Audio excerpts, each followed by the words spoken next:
Mu April 1997, mu mzinda wa Medan, dziko la Indonesia, bambo wina analowa m'munda mwake m'dimba la nzimbe amakayang'ana nzimbe zake.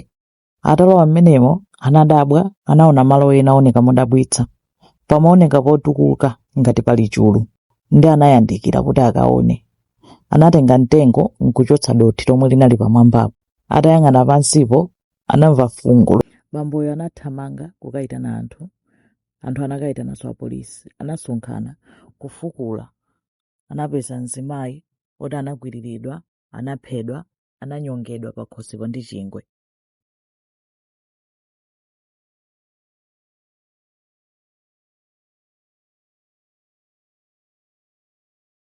Anthu anatutumuka kwambiri, zinali zoopsa zosaziyembekezera. Moni ndine Jackie. Nkhani yathu ya lero ikutitengera ku Medan mu dziko la Indonesia. Ku Indonesia tinapitako ndithu. Nkhani inayipanga mchizungu koma mtima sindikupeza ndati ndiyipange mchichewa. Ndeta kwirani chakumwa ticheze. Thupi lomwe linapezeka mdimbalo linali la mayi uyu, dzina lake Sri Kerala Dewi. Sri anali ndi zaka 21. Pa nthawiyo abale ake analatanena kuti Sri wasowa, anali akumusakasaka kwa masiku 3, samadziwa kuti wapita kutiko. Nde ena anakumbukira kuti anamuona Sri atakwera kambaza ndine na choncho wa mnyamata uyu wa zaka 15 dzina lake Andreas. Nde anthu anapita kukamfunsa Andreas kunena kuti zinakhala bwanji munthu womaliza kumuona Sri anali iyeyo. Koyamba Andreas ankafuna kunena koma kenako anaulula. Ananena kuti Sri anapita kwa iyeyo kampempha kuti ampase lift akamutule kwina wake. Poyamba sankamuuza kuti apita kuti, ankangomulozera ma direction kuti khotera apa pita uku. Kenako mapito ake anamuuza kunena kuti ndikupita kwa Ahmad Suraji, usauze wina aliyense. Auti anampanga kuti alonjeze kuti sakanena kwa aliyense. Nde Andreas anavomera kuti sindikatani, sindiuza aliyense komwe ukupita. Nde anasiyana atakamusiya kwa Amadiko zinathera pamenepo. Mpamene wa polisi ananyamuka kupita kukamufunsa munthu amene dzina lake anali Ahmad Saraji, amene nyumba yake inali chapafupi ndi madimba amizimbewo. Ahmad Saraji anabadwa mu December 1949. Amakhala ku nyumba kwake pamene popo pafupi ndi madimbawo. Amagwira ntchito yoweta ng'ombe komanso anali sing'anga. Anthu ambiri amamudziwa, oluma politician anafika point omapita ku nyumba kwake kukafuna chithandizo. Makastoma ake ambiri anali azimayi. Akuti Ahmad amathandiza azimayi, akuti kuwathandiza kuti azikhala okongola nthawi yayitali kwambiri, komanso kunena kuti azikhala ndi mwayi pa zinthu zina zonse, komanso amathandiza kupanga zinthu zoti mabanja asathe kapena kupanga chikoka azibambo zoterozo. Dziko la Indonesia zokhulupirira azising'anga chani mashamani amachoti mashamani ndi zamphamvu kwambiri, amazikonda kwambiri anthu. Akuti Ahmad anabadwa kubanja losauka kwambiri, ndipo abambo ake anamwalira ali ndi miyezi 7. Nde umphawiwo unapitirira kwambiri mpaka anakanika kumaliza primary school. Koma amakonda kuba, ndi chifukwa chokonda kuba anazamutsekerapo, anakhala mprison ndithu. Koma atatuluka mprisionipo khalidwe lake sikuti anasintha kwenikweni. Pamene anayamba kuweta ng'ombe ndi kuyamba ntchito ya using'anga. Anakwatira mtsikana wina wake dzina lake Tamini, koma akuti anaona kuti ndichoyenerera kuti akwatirenso azimayi ena awiri. Ndipo azimayi amene anasankha anali ma sisters ake, amkazi wake ndi anakwatira azibambo ake awiri. Ndi azimayi onsewo ma sisters amakhala naye mnyumba imodzi. Azikazi akewo ndi amene amamuthandizanso kunenerera malonda kwambiri. Nde apolisi atampanga question Ahmad kunena kuti akuti Sri anabwera ku nyumba kwako, iye anakana kunena kuti sindikuzidziwa. Ndi apolisi anapanga search mnyumba mwake, anapeza handbag ya Sri ndi tizinthu tina kuphatikiza zovala za Sri nyumba mwakemo, ndi anammanga Ahmad. Atapitiriza kumufunsa mapito ake, Ahmad anavomera kuti okay chabwino, iyeyo ndi amene anamupha Sri. Nde pamene anayamba kufotokoza zonse. Ahmad anauza polisi kuti iye ntchito yake yosing'anga imayenda bwino, anali ndi ma client yake, ma customer. Koma nthawi yake tsiku lina mu 1986 atagona tulo, analota abambo ake anamwalira kalekale aja atambwerera.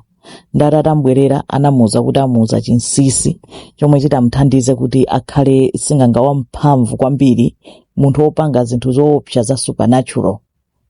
Nde akuti anamuwuza kuti chinsinsi chake chonena kuti aphe azimayi 70, akawapha aziyamwa malovu awo.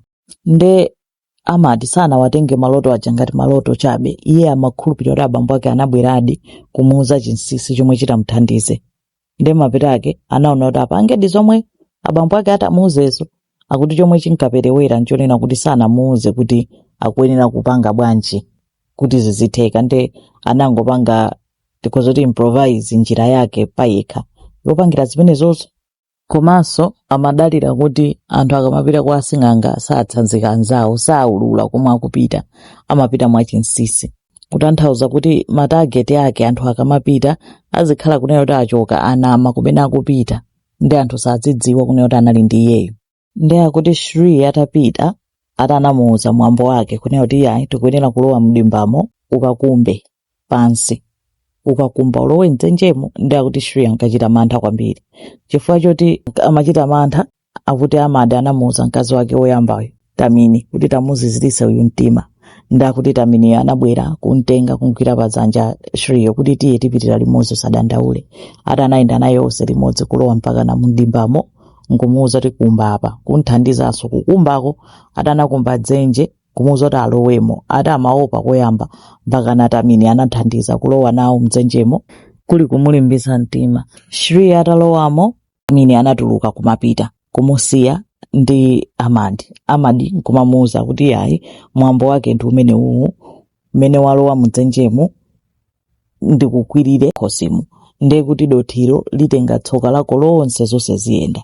Akuti chenicheni chomwe anapitirako Shri ankakafuna mankhwala, chifukwa choti mwamuna wake anamuwuza kuti akumusiya, ndi iye samafuna kuti banja lithe, ndi amafuna mankhwala onena kuti banja lilimbe.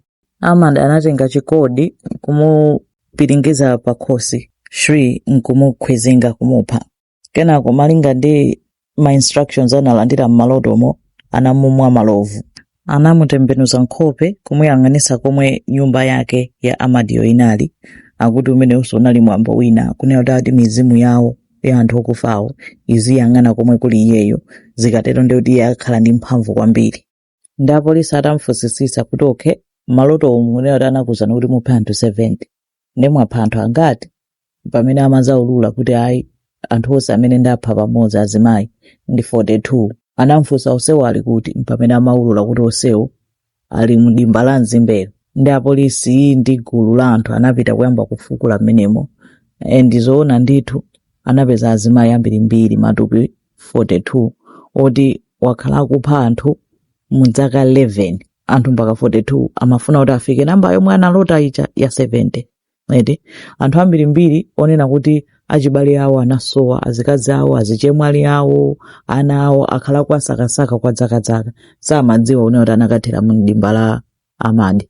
Anthu okwiya anakaphwanya nyumba yake ya Amadi ndi azikazi ake onse atatu anamangidwa, anazengedwa milandu.